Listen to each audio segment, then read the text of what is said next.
Salam damai dan sejahtera untuk kita sekalian dimanapun kita berada. Saya melanjutkan pembahasan mengenai atribut Allah. Khususnya pada video ini, saya ingin menjelaskan mengenai immutability of God, ketidakberubahan Allah. Allah itu tidak berubah. Maksudnya seperti apa? Atribut yang ada pada Allah ini yang kita pelajari dari ajaran Alkitab, yang menyatakan bahwa Allah pada dirinya mutlak, ia tidak berubah sama sekali di dalam seluruh keberadaan, dalam seluruh kesempurnaannya, dalam seluruh prinsip moralnya, dan dalam seluruh pengetahuan yang ada padanya, dalam seluruh kehendaknya, dalam seluruh rencananya, dalam seluruh ketetapannya, semuanya satu bagian demi satu bagian Allah tidak berubah. Tentu ini berbeda dengan kita. Kita mengalami perubahan. Kita berada di dalam ruang dan waktu. Kita ada di dalam sejarah yang sedang mengalami perubahan. Dan kita sendiri pun bagian dari perubahan. Allah yang diajarkan di dalam Alkitab adalah Allah yang tidak berubah. Selanjutnya saya ingin memberikan kepada kita penekanan dan penegasan bahwa Allah yang tidak berubah itu berarti Allah pada dirinya tidak mengalami proses menjadi, progres, atau diminution. Apa maksudnya? Proses menjadi, progress, dan diminution itu untuk menggambarkan adanya perubahan, adanya sesuatu fase, tahapan, pergeseran. Tetapi Allah yang di dalam Alkitab yang diajarkan di dalam kebenaran firman Tuhan tersebut, Allah tidak demikian.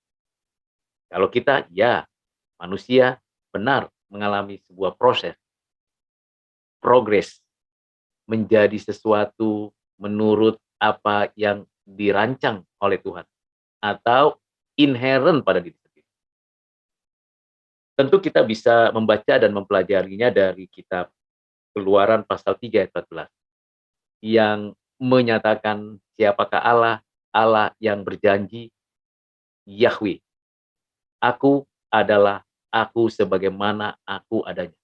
Keberadaannya yang tidak berubah, ada padanya, kekal selamanya, yang tidak mengalami proses dan tidak mengalami progres atau menjadi sesuatu. Juga demikian kalau kita membaca di dalam Mazmur 102 ayat 26 sampai 28, Yesaya 41 ayat 4, Yesaya 48 ayat 12, Maleakhi 3 ayat 6. Di mana di dalam ayat-ayat tersebut kita mengerti dengan mendalam ketidakberubahan Allah. Implikasinya untuk kita, kita sebagai orang percaya yang dikaruniakan Tuhan iman itu, kita meyakini bahwa janji-janji dan kesetiaan Allah kepada umatnya tidak berubah. Dalam keberadaan yang tidak berubah itulah kita memiliki kekuatan dan pengharapan akan hidup di bumi ini, akan hidup yang akan datang. Dan kita pasti berada di dalam janji dan kesetiaan Allah yang tidak berubah. Kalau kita, ya, kita seringkali berjanji dan berkata, tapi berubah. Itulah kita manusia, ciptaan, terbatas, lemah, ada banyak kekurangan. Namun kalau kita mau membaca dan menelusuri bagian-bagian penting dari Alkitab, kita menyadari bahwa ada yang tidak mudah dimengerti mengenai perihal keberadaan Allah yang tidak berubah. Misalnya ada kata yang dituliskan di dalam kitab Kejadian pasal 6 ayat 6 dan kitab Yunus pasal 3 ayat 10. Di dalam ayat itu dituliskan bahwa Allah menyesal. Menyesal kepada manusia melakukan kejahatan menyesal karena ia ingin mengatakan untuk menghukum manusia dan melenyapkan. Kata menyesal dalam konteks kita manusia itu berarti menjelaskan tentang adanya perubahan. Tetapi itu bukan pada diri Allah. Kata itu berkaitan dengan keadilannya, kesuciannya, kebenarannya, dan belas kasihan. Ini perlu untuk kita hayati dengan sungguh-sungguh. Maksudnya supaya kita memahami tentang hal itu, bahwa kita perlu mengerti kata menyesal itu dalam pengertian sebagaimana saya jelaskan berikutnya. Kata menyesal itu karena Alkitab ditulis oleh manusia dan dibaca untuk manusia, untuk mengerti dan mengenal siapakah Allah, maka bahasa yang digunakan, gaya bahasa yang dipakai, itu bersifat antropopatik. Artinya gaya bahasa yang menggambarkan Allah seakan-akan seperti manusia. Punya perasaan seperti manusia. Untuk menggambarkan betapa tegasnya ia terhadap manusia yang berdosa kepadanya. Betapa marahnya dan murkanya Allah terhadap manusia yang berdosa. Maka muncul suatu pernyataan menyesal. Di lain pihak, kata itu juga mendorong orang-orang yang mendengar suatu rancangan Tuhan yang mereka ketahui untuk menghukum, namun itu juga mendorong kita untuk bertobat. Selalu kita melihat dari perspektif Allah. Bagian yang kedua menjelaskan tentang menyesal ini, perlu kita perhatikan adanya suatu perubahan atau perpindahan atau sebuah relasi berkaitan dengan konsekuensi dari kesempurnaan Allah dan keadilan Allah serta kesucian Allah dan kebenaran Allah. Jadi kalau kita ingin mengerti mendalam tentang menyesalnya Allah, berarti kita mau supaya kita memahami dulu bahwa keberadaan Allah yang suci yang mulia itu, yang benar dan adil itu, yang digambarkan dalam kata menyesal. Tentu ini tidak mudah dimengerti karena kita tidak mungkin menempatkan diri sebagai Allah. Tetapi sebaliknya, Allah yang mengomunikasikan kehendaknya menempatkan diri pada posisi manusia yang kalau berhadapan dengan berbagai ketidaktaatan itu, manusia akan menyesal.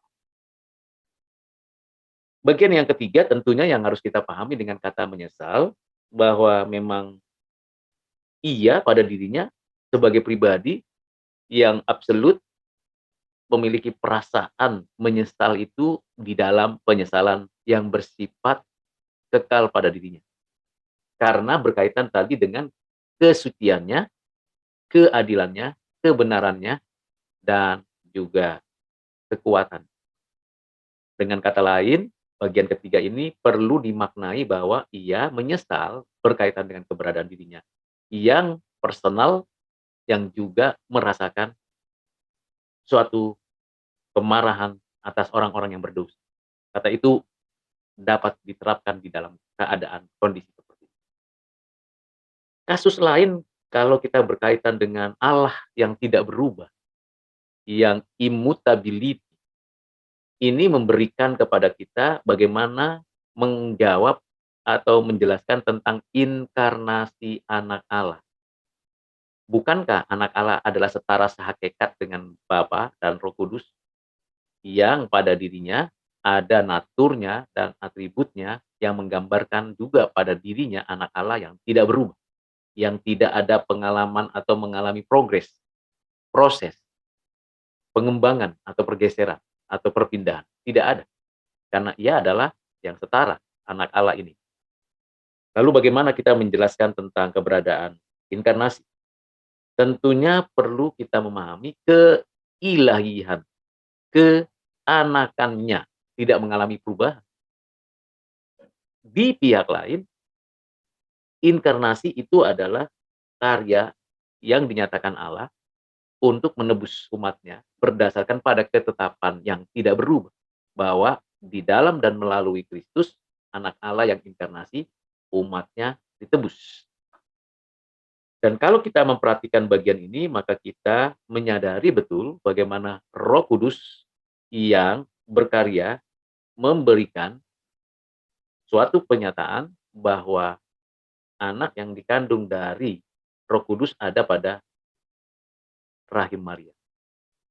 Dari Roh Kudus, tanpa kehilangan, pergeseran, perubahan pada natur keberadaan anak Allah Yesus Kristus Tuhan kita. Ini memang tidak mudah untuk dipahami kecuali kita, saudara-saudara, menerima karunia iman akan hal itu. Langsung kita mengerti secara supra rasional mengenai inkarnasi anak Allah menjadi manusia. Di sini anak Allah menjadi manusia bukan berarti natur atau esensi keilahian pada anak atau atributnya mengalami perubahan. Natur, atribut, nama, dan karyanya tetap kekal tidak berubah pada dirinya anak Allah ini.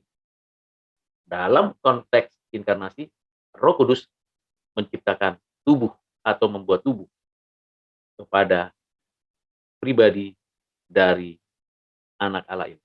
Sehingga natur kemanusiaan ditambahkan pada diri pribadi Yesus Kristus anak Allah dan tidak mengubah apapun pada pribadi anak Allah ini.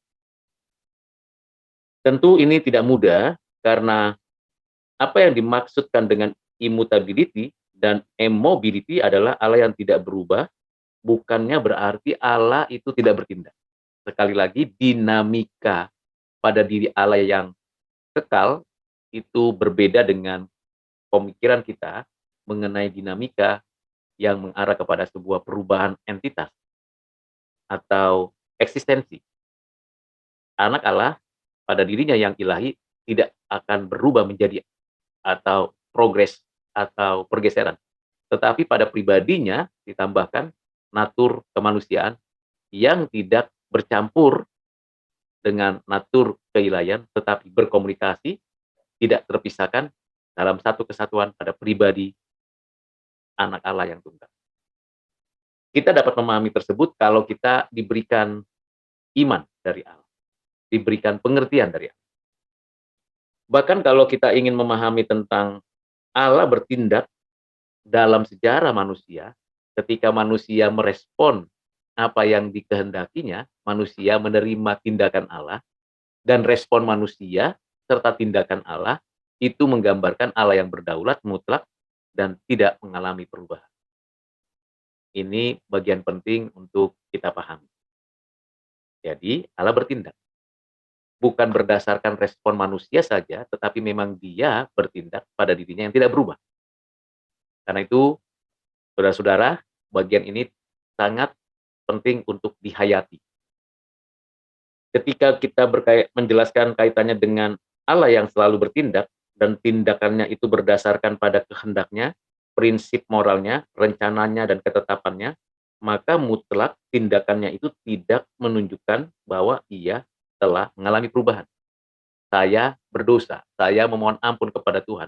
Tadinya, dalam perspektif saya berada dalam penghukuman Tuhan, lalu Allah bertindak sesuai dengan rencananya, maka saya beroleh keselamatan. Tindakan Allah kepada saya tidak menggambarkan bahwa Allah berubah, tetapi sayalah yang diubahnya untuk percaya kepadanya. Tindakan Allah yang seperti itu, yang disebut immobility, di mana Allah yang tidak berubah, tetapi membebaskan, mengubah manusia, ia tetap adalah Allah yang pada kehendaknya, rencananya, prinsipnya tidak berubah, tetapi juga sekaligus mengubah hati manusia. Demikian prinsip pengertian ini dapat kita terapkan dalam kehidupan kita, namun tidak mudah untuk memahaminya dari sisi pengertian inkarnasi, ditambahkannya adanya natur kemanusiaan pada pribadi Yesus, anak Allah yang tunggal. Dengan pemahaman ketidakberubahan ini, maka kita akan terus-menerus mencoba memahaminya dengan pengertian bahwa Allah yang tidak berubah, justru menghibur kita, menguatkan kita bahwa janjinya dan rancangannya adalah sempurna. Dengan pengertian-pengertian yang sudah kita peroleh dari Allah yang tidak berubah ini, the immutability of God, maka kita bersyukur kepada Allah. Karena kita menerima iman, yang mana iman itu juga tidak mungkin keluar masuk, dan tidak akan ada pembatalan atas apa yang dijanjikannya, karena Allah tidak berubah. Dengan kata lain, masa depan kita, jalan-jalan hidup kita akan dituntun, diarahkan di dalam rancangannya yang tidak berubah. Ada kepastian hidup kekal di dalam Allah yang tidak berubah, di dalam rencananya yang tidak berubah, di dalam segala hal yang baik yang diberikan kepada umatnya, kepada saudara-saudara dan saya, dalam hidup saat ini maupun yang akan datang. Kiranya dengan penjelasan singkat, padat, dan mendalam tentang atribut Allah, Allah yang tidak berubah, memberikan kepada kita kekuatan untuk melangkah dengan iman, berjuang bersama dengan Tuhan, menjadi saksinya, hidup seturut dengan kehendak. Saudara-saudara, ikuti terus video selanjutnya mengenai atribut Allah yang berikutnya. Tuhan Yesus memberkati saudara. Amin.